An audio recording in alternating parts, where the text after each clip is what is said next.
Bonjour à tous et à toutes et bienvenue dans cette nouvelle vidéo. Alors non, j'ai pas changé de maison, hein, c'est comme vous pouvez le voir, c'est toujours ma chambre, c'est juste que je tourne pas du même endroit, quoi. Voilà, je change de cadre comme ça, en plein dans l'année. C'était parce que pour les autres cadres, il y avait un problème de lumière, il y avait beaucoup de lumière qui arrivait d'un seul côté, donc du coup j'étais assez mal éclairé. Ici ça a l'air... Voilà, ici ça a l'air d'aller un peu mieux, donc on va tourner d'ici à partir de maintenant. Et donc aujourd'hui, pour cette nouvelle critique, nous allons parler d'un film que j'attendais particulièrement, qui s'appelle Midsommar. Christian says that you've got some special thing planned. Yeah, it's like a crazy 9-day festival. Hi. Move. But this opens you up to the influence. And it breaks down your defenses.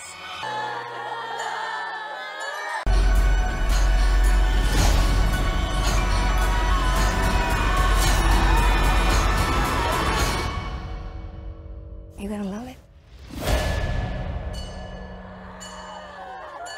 Bon alors comme d'habitude, hein, cette critique sera entièrement personnelle et subjective. Alors Midsommar est le nouveau film de Ari Aster.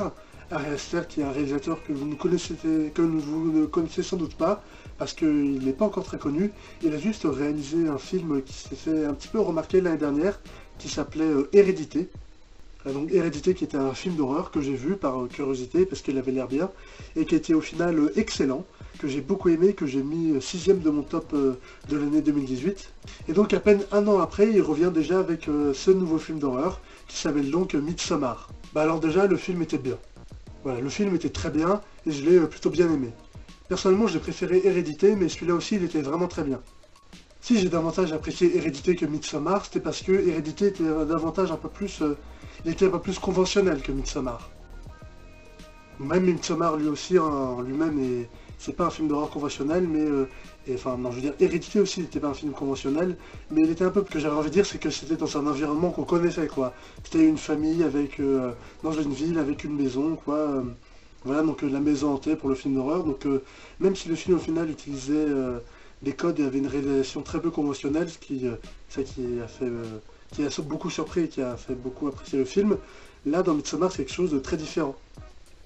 Parce que justement, on va pas du tout être dans un décor de film d'horreur conventionnel. Pendant tout le film, ça va être les personnages principaux qui sont en Suède, dans un petit village très pittoresque.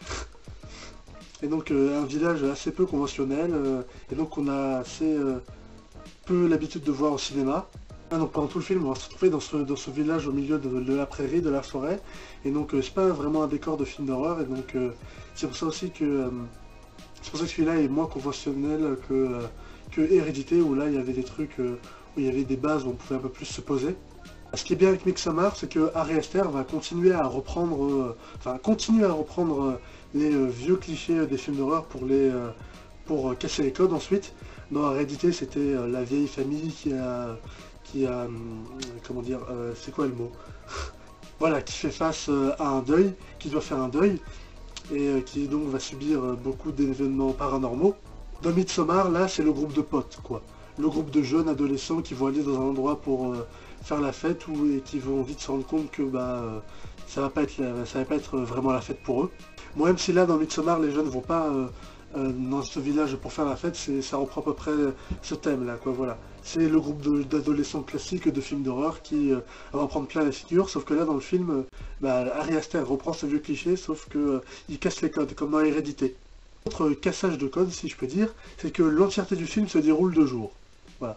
Alors que la plupart des films d'horreur se déroulent la nuit, parce que, vous voyez, la nuit, il fait noir, on voit rien, c'est très effrayant, donc ça augmente le degré de peur pour les films d'horreur. Par exemple, pour Annabelle 3, l'entièreté, les 3/4 du film se déroulent la nuit. Et même dans Hérédité, la plupart des scènes d'horreur se déroulaient la nuit, pour un peu plus effrayer. Et c'est pareil pour la plupart des films d'horreur, hein, les premiers Annabelle ou même les films Conjuring, les climax des films se déroulent la nuit. Alors que là, l'entièreté du film, 90% du film se déroule la journée, donc ce qui n'est pas vraiment propice à faire de l'horreur. enfin pour Ari Aster si, mais qui est dans un film d'horreur et comme je l'ai dit, très peu conventionnel, parce qu'un film d'horreur qui se déroule entièrement de jour, bah c'est... Bon, on a presque jamais vu ça, quoi, j'ai envie de dire. Dans la plupart des films d'horreur, le moyen de faire peur, ça va être au moyen, évidemment, vous le savez, de jumpscare, de violon un petit peu, voilà quoi. Il y a très rarement des films d'horreur qui essayent vraiment de faire des astuces pour avoir des bonnes scènes d'horreur. Il y en a bien évidemment un, James Wan, qui lui essaye d'avoir des astuces pour faire des bonnes scènes d'horreur dans des films d'horreur. Mais la plupart des films d'horreur se ressemblent, sans faire de généralité. Et donc les scènes d'horreur dans ces films d'horreur vont être à petit peu près toutes pareilles. Ça va être les personnages qui vont inspecter un endroit ou un lieu étrange où il va y avoir très peu de musique jusqu'à arriver à un moment où on va avoir un screamer, où il va se passer un truc avec un gros bruit sourd et beaucoup de musique et de sons très violents. Alors que là dans Midsommar c'est pas du tout pareil. Un petit peu comme dans Hérédité, des scènes avec des gros screamers et des gros sons violents, il n'y en aura pas beaucoup. Hein. Dans Hérédité, il y en avait quelques-uns, mais c'était surtout à la fin du film. Comme dans Hérédité, Midsommar, lui, va surtout se baser sur son ambiance. Il va essayer d'installer l'horreur et le malsain du film plutôt à travers l'ambiance qu'à travers déjà des gros screamers ou des grosses scènes de surprise pour effrayer. Au contraire, même dans ces films, quand il y a des moments où les personnages découvrent des trucs ou sont surpris, et en final ça va être une scène très lente, avec filmée presque en ralenti, avec une musique et tout, d'ambiance et tout, posée pour bien nous montrer ce que les personnages vont découvrir, en même temps que nous, pas du tout avec une surprise, comme dans la plupart des films d'horreur. Et au final, c'est presque plus effrayant parce que tu vois le truc de loin, tu le vois arriver, sauf que tu le vois pas complètement, et donc au fur et à mesure que la scène avance, tu commences à voir un petit peu plus le truc, et c'est, j'ai envie de dire, c'est même ça un peu plus, ça c'est même un peu plus malsain et effrayant que juste d'avoir une grosse surprise, un gros bout un peu comme ça pour sursauter et avoir peur. Donc en plus du climat, de l'ambiance du film pour mettre dans l'ambiance, il y a aussi un autre truc pour essayer de faire de l'horreur dans ce film. C'est aussi avec les personnages, quoi. Parce que les jeunes vont dans ce village qui s'appelle Asgard. Non pas vraiment Asgard, mais Asgard, à peu près comme ça, pour justement le Midsommar, la fête du solstice d'été, dans un village très gentil, et très coloré, très nature, quoi, très joli. Donc pas vraiment un endroit où pour faire de l'horreur, enfin c'est ce qu'on pense. Et donc pour installer en plus le malsain et le bizarre dans ce village qui a l'air gentillet et tout, bah, ça va se passer par déjà par les personnages. Des petits personnages qui vont se comporter un peu bizarrement, vont regarder de manière un peu bizarre, ou juste quelques trucs comme ça, mais qui vont ajouter à l'ambiance de malsaine, et qui vont te faire comprendre qu'il y a vraiment un truc pas net qui se passe dans ce village, quoi. Même si c'est juste des tout petits trucs, comme juste un personnage qui regarde ou qui fait un truc, mais juste ça suffit à mettre une ambiance bizarre, voilà. Pas besoin de gros jumpscares ou de gros sons bien violents. C'est pour ça que tout le climat justement de dérangeant ou malsain d'horreur dans le film marchait plutôt bien. Dans tout le film, même si les personnages y passaient plutôt du bon temps, même si les gens et le village il avait l'air sympa et tout, gentillet, par justement les personnages et la réalisation aussi du réalisateur, tu avais vraiment une sensation vraiment dérangeante dans le film. Pendant tout le film, tu as vraiment l'impression qu'il y a vraiment un truc de pas net et de bizarre dans le village, même si c'est pas montré de manière très frontalement et de manière très frontale dans le film. Tu sens vraiment qu'il y a un truc bizarre, mais tu sais pas quoi, et donc tu dois vraiment attendre jusqu'à la fin du film pour comprendre ce qui se passait de bizarre depuis le début, quoi. Les acteurs et les actrices, pas grand chose à dire dessus, hein. À part l'actrice principale qui joue plutôt bien, les autres persos secondaires c'est un petit peu en retrait. Contrairement à Hérédité où le personnage de Toni Collette et même la petite fille et le garçon jouaient très bien. Là il y avait un très bon jeu d'acteur. Dans Midsommar il y a vraiment que le jeu du personnage principal et quelques personnes du village qui sont bien. Mais à part ça, tous les autres personnages secondaires tertiaires du film sont soit leur jeu est moyen, soit ils sont comme on les voit pas beaucoup, quoi, on n'a pas vraiment le temps de les juger, donc ils sont un peu absents. Donc ça c'est un petit peu dommage dans le film, mais sinon à part ça c'est très bien. Pour finir, on va passer à la réalisation de Ari Aster. Certes, il y a une réalisation très spéciale déjà par les plans qu'il fait, comme on avait pu voir dans Hérédité. Déjà par exemple, il a tendance à filmer les maisons, les intérieurs comme des maisons de poupées. C'est-à-dire avec des gros travelling latéraux gauche-droite ou droite-gauche. Et même ça en général dans son film et aussi dans Hérédité, il y avait beaucoup de travelling, hein. Travelling avant ou arrière ou haut, bas, voilà comme ça, il y en avait beaucoup. Et c'était pas des zooms, c'était vraiment des travelling assez longs qui passaient entre les personnages et tout. Il y avait aussi des plans à l'envers. Voilà, hein. Dans Hérédité, il y en avait un qui était rapide, mais là il y en avait un peu plus long et un peu plus explicite. Et c'est aussi assez étrange comment ils l'ont fait, je me demande comment ils ont réussi à faire ça. On voit une voiture avancer sur une route, d'abord on la filme à l'endroit, puis la caméra passe au-dessus pour ensuite la filmer la voiture de devant et à l'envers. C'était c'était un plan assez étrange, assez beau, bien fait, mais assez étrange justement, c'était le seul. Mais qui marchait bien parce qu'il était bien fait quoi. En plus la plupart du temps ces plans ça va être des plans assez longs, assez lents, calmes.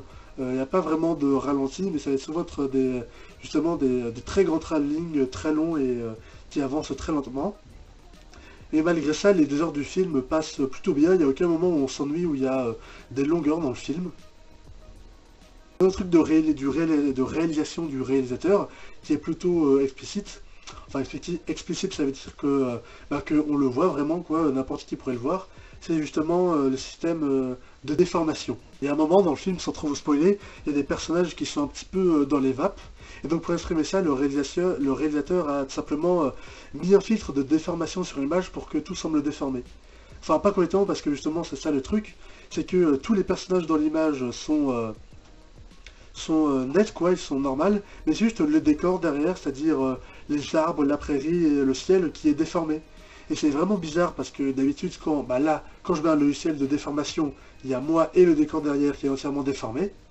Sauf que dans le film, c'est juste le décor derrière qui est déformé, qui se met à bouger, et les personnages qui sont nets. Bon, ça va être facile à faire quand on a du budget, mais c'était un phénomène assez bizarre et assez beau aussi, assez esthétique et assez surprenant parce que c'est un logiciel de déformation comme ça aussi frontal, c'est assez surprenant. Bon moi perso j'aime bien, hein, comme vous avez pu le voir dans certaines de mes vidéos, j'utilisais souvent ce truc. Mais voilà, c'est quelque chose qui m'a quand même assez surpris et étonné.